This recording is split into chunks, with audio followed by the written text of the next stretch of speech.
Train को चलाने वाले हो, आपके ऊपर बहुत सारे लोगों की ज़िम्मेदारी है, बहुत सारे लोग आपके भरोसे के पीछे बैठे हुए पीछे सो रहे हैं।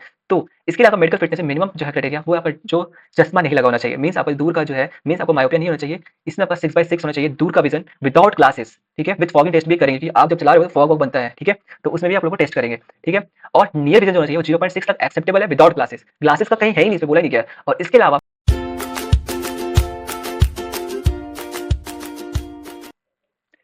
Hello, good morning everyone. My name is Ritesh. Welcomes you all to our channel Studies. तो आज जो हम वैकेंसी लेके आए हैं वो वैकेंसी है रेलवे रिक्रूटमेंट बोर्ड की तरफ से under ministry of railways government of India की। तो आज की हमारी जो वैकेंसी है वो किसी पीएसयू पर बेस्ड नहीं है, किसी इंजीनियर्स के लिए खाली नहीं है। आज जो वैकेंसी हमारी होने वाली है वो सारे स्टूडेंट्स के लिए होने वाली है, क्योंकि काफी लोग ऐसा कमेंट में मेंशन कर रहे थे कि सर डिप्लोमा किया है मैंने फिटर से या फिर मैकेनिकल से, तो हमारे लिए सर कौन सी वैकेंसी आएगी, हमें प्लीज इसकी वैकेंसी के बारे में बताइएगा और हमें जो भी आगे आने वाली वैकेंसी है उनके बारे में बताइएगा। तो आज की जो हमारी वैकेंसी है वो है असिस्टेंट लोको पायलट की वैकेंसी, जो कि मार्च में आई थी, बट उसका एग्जामिनेशन फॉर्म फिलिंग डेट 15 में से स्टार्ट हुआ है। सो मैंने ये वीडियो इतना लेट बनाया ताकि ये चीज आपके दिमाग में रिमाइंड हो सके और आप इस फॉर्म को भरे और अभी से अपनी प्रिपरेशन जर्नी स्टार्ट करें। ठीक है, चलते सीधे वीडियो पे। सबसे पहले इंपॉर्टेंट डेट्स देख लेते हैं। तो ये वैकेंसी आई थी 21 मार्च 2026 को आई थी, मीन्स अप्रोक्स 2 महीने पहले वैकेंसी आई थी। बट इसका जो फॉर्म फिलिंग डेट था वो है 15 मई 2026, मीन्स 15 मई से फॉर्म भरना स्टार्ट हुआ है और लास्ट डेट इसका है 14 जून। अप्रोक्स 1 मंथ का आपको टाइम मिल रहा है फॉर्म भरने का। ठीक है, तो आप इस फॉर्म को इस टाइम इंटरवल के अंदर भर दीजिएगा और इसके अंदर आपकी जो फीस भरने की लास्ट डेट रखी है वो है 16 जून। मीन्स अगर आप किसी कारणवश या किसी रीजन की वजह से आप अपना पैसे पे नहीं कर पाते, पूरा फॉर्म भर दिया, तो आपके लिए उन्होंने 2 दिन एक्स्ट्रा टाइम दिया कि आप 16 जून तक पैसे जमा कर सकते हो। इसके अलावा अगर आप कुछ गलती कर देते हो अपने फॉर्म के अंदर और आपको बाद में रियलाइज होता है, तो उसका डेट इन्होंने रखा है 17 जून से लेकर के 26 जून तक। उसके लिए आपको कुछ अलग चीजें करने पड़ेगी कि क्रिएट अकाउंट करना पड़ेगा। अगर आपको उस सब के लिए भी जानना है तो आप इस वीडियो पर कमेंट कीजिएगा, मैं उसके ऊपर भी वीडियो बना दूंगा कि कैसे अकाउंट क्रिएट करते हैं, कैसे मॉडिफिकेशन के लिए पैसे पे करते हैं और कैसे मॉडिफाई करते हैं। ठीक है, या एप्लीकेशन इसमें क्या लिखा हुआ है, applications are invited from eligible candidates for the following post mention in the table below. ठीक है, इतना इतना। अब पहले पोस्ट की बात कर लेते हैं।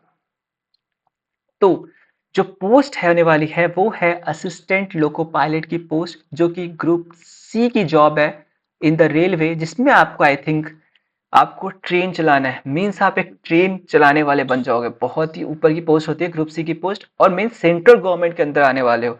इसका जो पे लेवल रहने वाला है वो लेवल 2 का रहने वाला है। इनिशियल पे 19,900 ग्रेड पे मिलने वाला है। मीन्स आपकी अप्रॉक्स सैलरी 55,000 के अप्रॉक्स रहने वाली है यहाँ पे।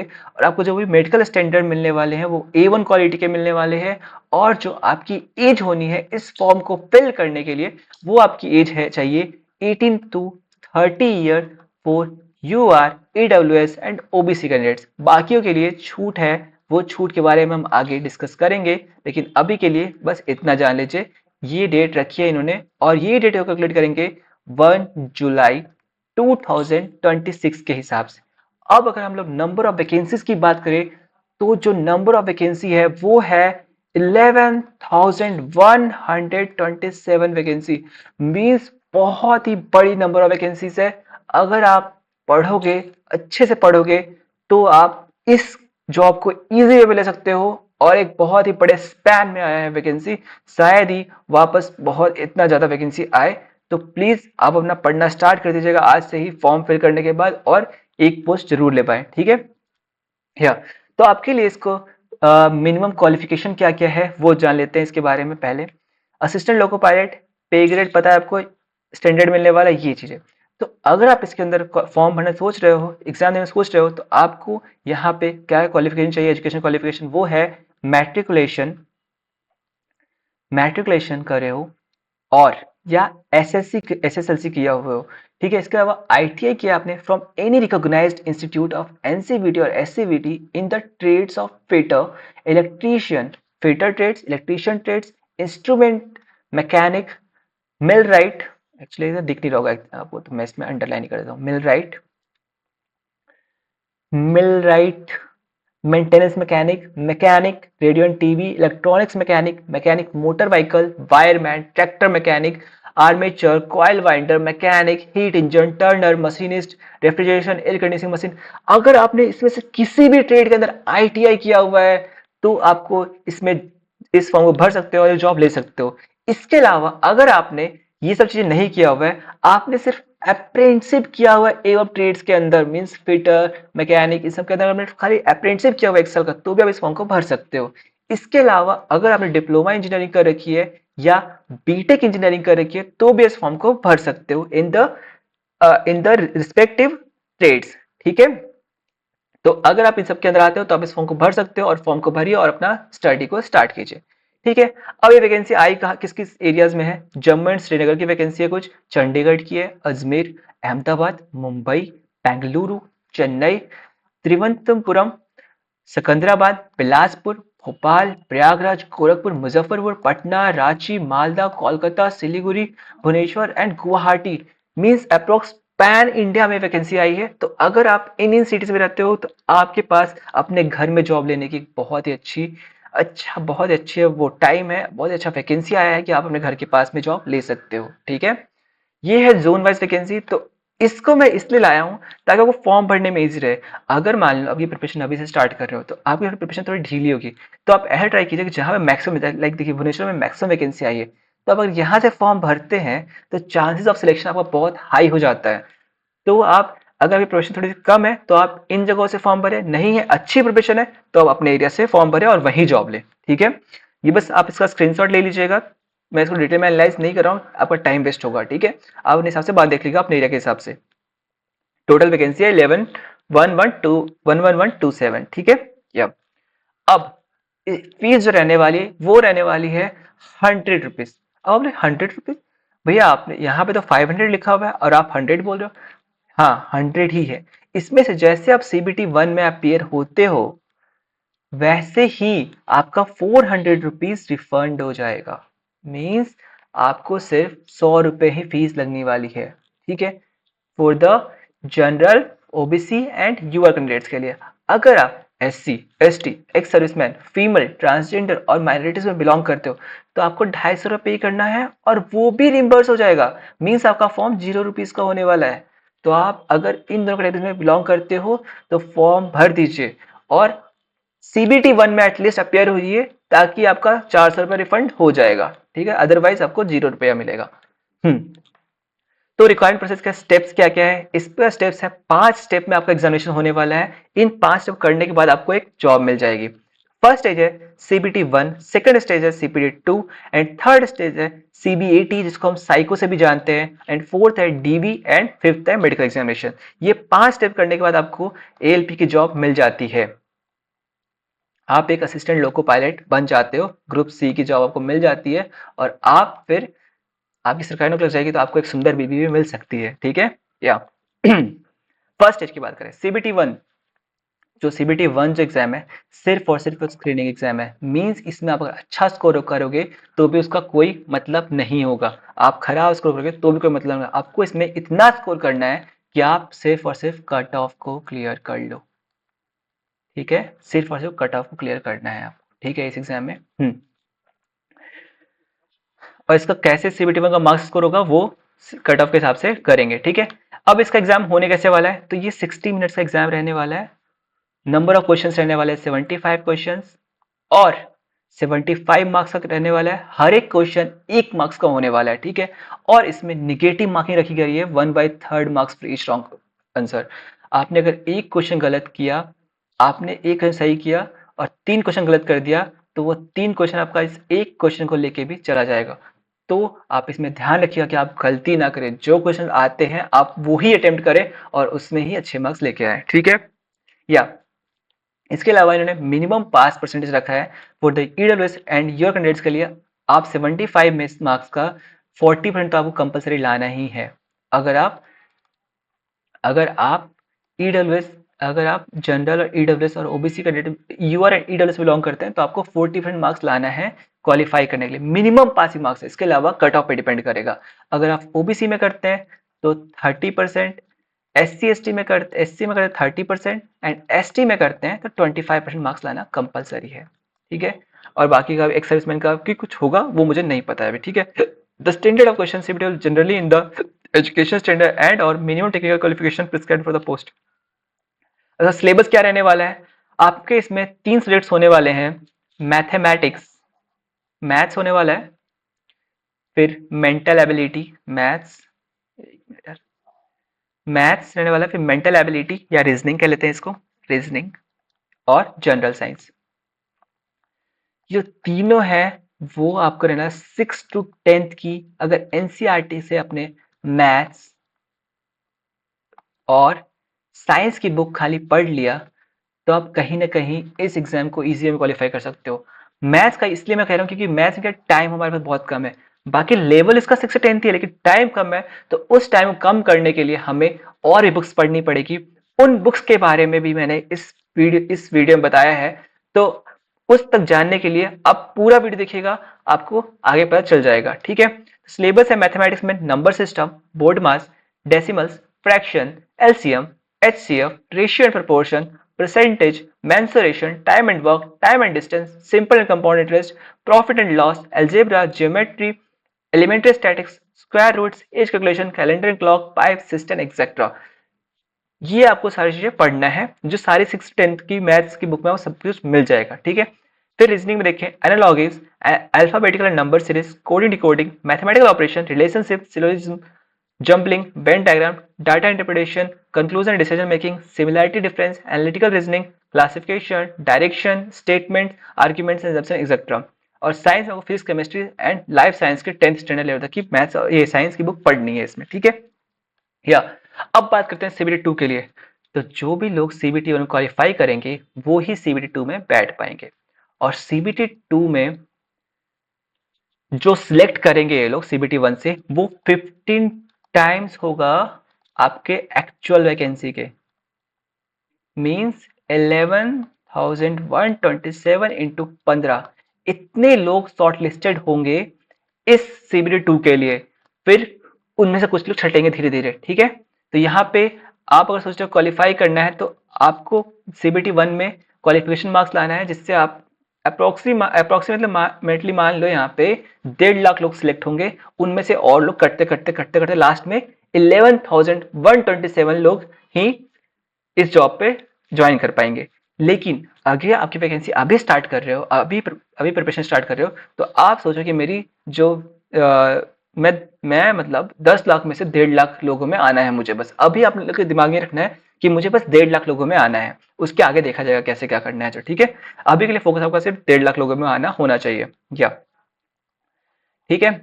अब ये इसका पैटर्न क्या होता है, पैटर्न इसका एग्जाम जो होता है वो 2 पार्ट्स में होता है, part A and part B.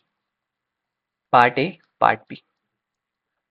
Part A जो होता है उसमें वापस से maths, general science and reasoning होता है, basic science, general science and reasoning होता है। और पार्ट बी में हमारा जो भी हमने ट्रेड चूज किया है उसके पेपर होते हैं। पार्ट बी में हमें सिर्फ और सिर्फ 35% मार्क्स लाना पड़ता है, जो भी एक्चुअल मार्क्स का। और पार्ट ए हमारा क्वालिफाई मार्क्स होता है, जिसके मार्क्स हमारे फाइनल में कैलकुलेट होते हैं, ठीक है। फाइनल जब आपका बनेगा मेरिट लिस्ट, तो उसमें वो कैलकुलेट होंगे। तो आप पार्ट ए को अच्छे से प्रिपेयर करिए और पार्ट बी में सिर्फ 35% मार्क्स लाने का फोकस कीजिए, ठीक है। यही है। तो उसमें ड्यूरेशन रहने वाला है, कितना टाइम तक रहने वाला है, 2.5 घंटे का एग्जाम होने वाला है। टोटल 175 क्वेश्चन होने वाले हैं, ठीक है।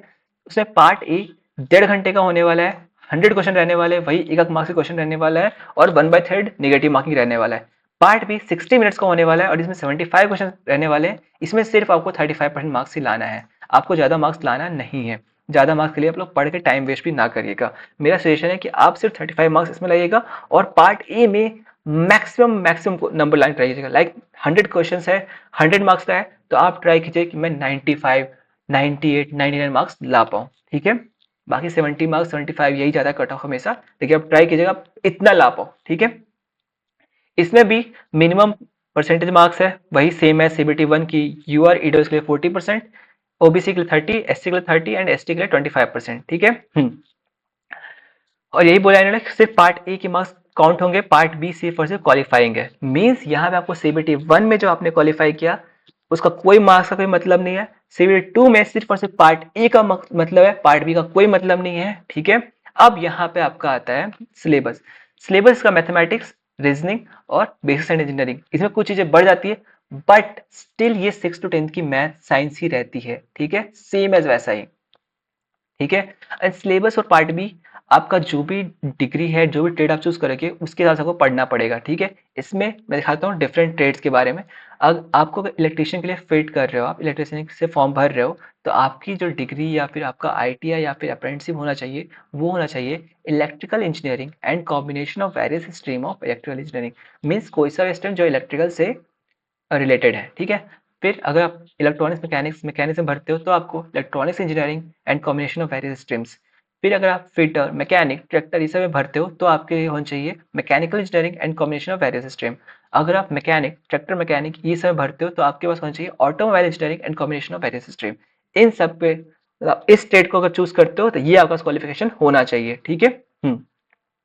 अब होने वाला इसके बाद आप इन दोनों में क्वालिफाई कर गए तो आपका होगा साइको, जिससे सबसे टफेस्ट एग्जाम कहते हैं। इसमें 11,127 मल्टीप्लाइड बाई 8 इतने लोग शॉर्ट लिस्टेड होंगे। मींस अभी भी अप्रोक्सीमेटली 85 के अप्रोक्स लोग सिलेक्ट होंगे और उनका एग्जाम होगा। सीबीटी ए सीबीएटी इसको सबसे टफेस्ट एग्जाम क्यों कहते हैं? क्योंकि इसमें पेन, पेपर कुछ अलाउड नहीं होता है। इसमें सिर्फ और सिर्फ आपका दिमाग होता है। इसमें आपका कंसंट्रेशन पावर को चेक करते हैं कि आपको कितना कंसंट्रेशन पावर है। इसमें क्या होता है, स्क्रीन सामने आपको बिठा देंगे और कुछ वीडियोस या कुछ डॉक्यूमेंट्स या फिर कुछ एक पेज दिखाएंगे आपको। उसके अंदर सब चीज़ों को आपको बहुत ध्यान से नोट करना होगा और उसके बाद आपको कुछ क्वेश्चंस आएंगे, उसमें आपको उस क्वेश्चन का आंसर देना होगा। अगर आप उसमें क्वालिफाई कर जाते हो तब आप इस साइको को एग्जाम को पास कर पाओगे, अगर नहीं तो नहीं कर पाओगे। ठीक है, बस यही था इसके अंदर। सीबीआईटी इंग्लिश और हिंदी दोनों मीडियम के लिए होगा और इसमें कोई भी नेगेटिव मार्किंग नहीं रहता है। तो आप ये सारी चीज ट्राई कीजिएगा और इसके ये आवाज सिर्फ और सिर्फ कंसंट्रेशन चेक करता है। ठीक है ना, तो इसलिए लोग इसको बहुत टफेस्ट एग्जाम कहते हैं। ठीक है, इसके बाद डीवी होगा। डीवी में 50% मार्क्स आपका सीबीटी 2 का पार्ट ए से आएगा, 2 का पार्ट ए, एंड सीबीएटी के मार्क्स 50% मार्क्स होगा, उससे आप यहाँ पे डीवी के लिए शॉर्ट लिस्टेड होगे। और ड्यूरिंग डीवी टाइम आपको सारे डॉक्यूमेंट्स ओरिजिनल सर्टिफिकेट ही देना है। और डीवी में आने से पहले आपका मेडिकल एग्जाम होगा। अगर आप इसका मेडिकल फिटनेस का सारा क्राइटेरिया फुलफिल करते हो तभी आपका डीवी होगा। ठीक है, और डीवी का सिलेक्शन हो ही जाता है। ठीक है, ये रहा। अब हम बात करते हैं एज के बारे में। सब चीज जान लिया, अब एज भी जान लेते कितना। तो अगर इसका अप्लाई करें तो 18 to 30 ये सबकी एज होना चाहिए, जो कि मैंने पहले बता दिया था। इसमें SC ST कैंडिडेट के लिए 5 ईयर की छूट है, एंड मतलब उनके लिए 35 ईयर्स तक है। ओबीसी के लिए 33 ईयर्स तक। अगर आप एक्स सर्विसमैन कैटेगरी में आते हो तो 3 ईयर्स यू आर इस समय, और ओबीसी एनसीएल में 6 ईयर्स एंड 8 ईयर्स। आप इस चीज को पढ़ लीजिएगा, आप जिस कैटेगरी में आते हो स्क्रीनशॉट ले लीजिए ताकि आप फॉर्म को भर सके, क्योंकि बाकी लोगों का टाइम वेस्ट नहीं करना चाहता। ठीक है। फिर मेडिकल फिटनेस का स्टैंडर्ड क्या क्या है? मेडिकल फिटनेस में देखिए, ये जॉब आपकी असिस्टेंट लोको पायलट की होने वाली है। आप एक ट्रेन को चलाने वाले हो, आपके ऊपर बहुत सारे लोगों की जिम्मेदारी है, बहुत सारे लोग आपके ऊपर भरोसा करके पीछे बैठे हुए पीछे सो रहे हैं। तो इसके लिए आपका मेडिकल फिटनेस में मिनिमम जो है क्राइटेरिया, वो आपका जो चश्मा नहीं लगा होना चाहिए। मीन्स आपका दूर का जो है, मीन्स आपको मायोपिया नहीं होना चाहिए। इसमें आपका 6/6 होना चाहिए दूर का विजन विदाउट ग्लासेस। ठीक है, विथ फॉगिंग टेस्ट भी करेंगे कि आप जब चला रहे हो तो फॉग वॉग बनता है। ठीक है, तो उसमें भी आप लोगों को टेस्ट करेंगे। ठीक है, और नियर विजन जो होना चाहिए वो 0.6 तक एक्सेप्टेबल है विदाउट ग्लासेस। ग्लासेस का कहीं है ही नहीं, इसमें बोला ही नहीं गया है। और इसके अलावा आपको colour vision, binocular vision, field of vision, night vision, mesopic vision, ये सब लोग चेक करेंगे। अगर मेन आंखों का है, आंखों में 1% बीमारी नहीं होनी चाहिए। अगर कोई भी बीमारी है तो इस फॉर्म को मत भरिए, अपने 100 रुपए वेस्ट मत कीजिए, आप दूसरे एग्जाम्स की तैयारी कीजिए। ठीक है, ये सब सारी चीजें कि अगर आपको क्वालिफाई, आपको अगर एएलपी ज्वाइन करना है तो आपको इन सब चीजों का ध्यान रखना पड़ेगा। ठीक है, इसके अलावा मैंने आपको बोला था कि मैं बुक्स के बारे में बताऊंगा लास्ट में। और अगर मैं यहाँ पे एक चीज अनाउंस करता हूँ, अगर इस वीडियो पे 30 लाइक्स आ जाते हैं तो मैं आपको इस रेलवे एएलपी का नोट्स भी प्रोवाइड करूंगा अपने टेलीग्राम चैनल पे, या ट्विटर के डिस्क्रिप्शन में डाल दूंगा। तो प्लीज प्लीज प्लीज आप लोग शेयर करिएगा और मैक्सिमम लाइक कीजिएगा। 30 लाइक्स अगर आता है तो मैं सारे नोट्स सेंड कर दूंगा जो मेरे पास है अवेलेबल एएलपी के रिगार्डिंग। तो अगर आपको नोट्स चाहिए तो ये 30 लाइक्स कीजिए और वीडियो को देखिए, ठीक है। तो सीबीटी 1 के लिए देखेंगे हम लोग। तो यहाँ पे सीबीटी 1 के लिए 5 बुक्स हैं, सीबीटी 2 के लिए एक बुक है। मतलब ये जो है सीबीटी 1 और सीबीटी 2 दोनों में काम आ जाएगा ये बुक। ऐसे बुक्स हैं, फिर बाद में सीबीटी 2 के लिए एक पर्सनल बुक भी है, ठीक है। देखिए, किसी भी एग्जाम को प्रिपेयर करने के लिए पीवाईक्यूज तो मस्ट है ही, पीवाईक्यूज तो मेन होता है। इसके अलावा कुछ बुक्स है। अब आप लोग सेल्फ स्टडी ऐसा होता है कि आप लोग अगर खुद से ढूंढने जाओगे तो बहुत सारी चीजें स्क्रॉल करोगे, यूट्यूब देखोगे, ये देखोगे, वो देखोगे, इससे क्या टाइम वेस्ट बहुत होगा। तो मैं कुछ बुक्स लेके आया हूँ जो कि मुझे लगता है कि अच्छी बुक्स है, बाकी आपके ऊपर है, ठीक है। तो यहाँ पर एक रेलवे मैथमेटिक्स की बुक्स है बाई साहिल खंडेलवाल सर, जो कि आपको अमेजॉन और फ्लिपकार्ट में मिल जाएगा। तो इस बुक्स में काफी पीवाईक्यूज हैं, काफी क्वेश्चंस हैं और काफी चीजों को डिटेल में समझाया गया है। तो आप अगर इस बुक को कर लेते हो तो आप इस एग्जाम को इजी वे में क्वालिफाई कर सकते हो और एक जॉब ले सकते हो। ऐसे ही रीजनिंग के लिए reasoning book with Piyush Varshney sir by PV publication, यही बुक भी आपको अमेजॉन और फ्लिपकार्ट में मिल जाएगा, वहां जाकर डाउनलोड कर लीजिएगा। और ये बुक दोनों ही हिंदी और इंग्लिश दोनों मीडियम में है और इसमें सारे पीवाईक्यूज हैं। तो आप इसको पढ़िए और इससे आपका हो जाएगा, एग्जाम क्लियर हो जाएगा। फिर है जनरल साइंस के लिए सीबीटी 1 के लिए, वो है एस के झा के सर के द्वारा। इसमें सारे पीवाईक्यूज है, सारे एमसीक्यू से क्वेश्चंस, सारे एनसीईआरटी से क्वेश्चंस है, 4000 प्लस एमसीक्यूज है और सारे जितने भी क्वेश्चंस आते हैं सारे क्वेश्चंस है इसमें। तो अगर आप इस बुक को पढ़ लेते हो तो भी आपका ये एग्जाम क्लियर हो जाएगा। इसके अलावा अगर आपको नोट्स चाहिए तो नोट्स है railway general science by Neeraj Jahangir sir. इन्होंने पूरी बुक में हैंड रिटन नोट्स डाल रखे हैं और वो बुक सिर्फ और सिर्फ रेलवेज वालों के लिए ही डिजाइन है। तो अगर आप इन चारों बुक को ले लेते हो तो आपका इस इस एग्जाम क्वालिफाई करने की जर्नी थोड़ी सी इजी हो जाएगी। बाकी पढ़ना आपको ये टफ तो होगा ही। इसके अलावा सीबीटी 1 के लिए एक ये बुक है। इस बुक में क्या है, जितने भी एग्जाम्स हुए हैं रेलवे वालों के लिए, group D, group C, group B, जितने भी एग्जाम, उन सब में जितने भी एमसीक्यूज आए हैं वो सबके कोई पीवाईक्यूज इसमें है। तो आपको एक ही जगह पे सारे पीवाईक्यूज मिल जा रहे हैं। तो ये बुक लेना वर्थ इट होगा आपके लिए। तो मैं सजेस्ट करूंगा कि ये बुक तो जरूर से जरूर लीजिए और इसको पढ़िए। इसमें पीवाईक्यूज देखिए कहाँ से टॉपिक क्वेश्चन पूछे जाते हैं, फिर उसके बाद आप उसको सॉल्व कीजिए, ठीक है। यूथ कंपटीशन की है, ये भी आपको हर जगह मिल जाएगी। और ये बुक जो है आपकी सीबीटी 2 में यूज होने वाली है, basic science and engineer drawing के लिए। इसमें भी सेम तरीके सारे एमसीक्यूज है, सारे क्वेश्चंस है, जिससे आपको हेल्प मिलेगा अपनी स्टडी को, ताकि वो कहाँ वीक है सब चीजों को पढ़ने में। और आप इसके वजह से आप सिलेबस को एनालाइज कर पाओगे कि कौन से टॉपिक से कौन से क्वेश्चन पूछे जाते हैं और कौन सा टॉपिक इंपॉर्टेंट है, कौन सा टॉपिक नॉन इंपॉर्टेंट है, ठीक है। तो यही था आज की वीडियो में बस इतना ही था। आई होप कि आपको पूरी वीडियो पसंद आई होगी, सब चीजें, ठीक है। तो ऐसे ही वीडियो देखने के लिए हमारे चैनल को सब्सक्राइब करिए और हमारे चैनल